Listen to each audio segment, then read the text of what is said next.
Hi అండి. నేను మీ గోదావరమ్మే. అయితే ఏ టిఫిన్ అంటే ఇడ్లీ, దోస, బజ్జీ దేంట్లోకైనా సరే సూట్ అయ్యే ఒక మంచి చట్నీతో అయితే ఈరోజు నేను మీ ముందుకు వచ్చేసానండి.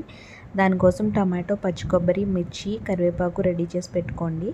తర్వాత 4 రకాల పప్పులు అవి వచ్చేసి శనగపప్పు, మినప్పప్పు, పల్లీలు, నువ్వులు వేసి కొంచెం ఫ్రై చేయాలి.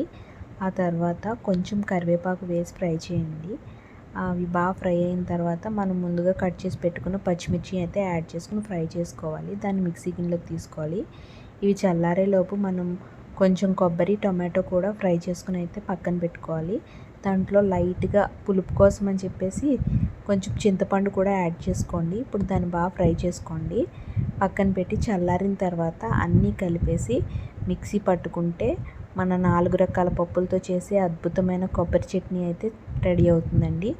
ఇది చాలా అంటే చాలా బాగుంటుంది. ఒక్కసారి తింటే వదలరంటే వదలరనమాట.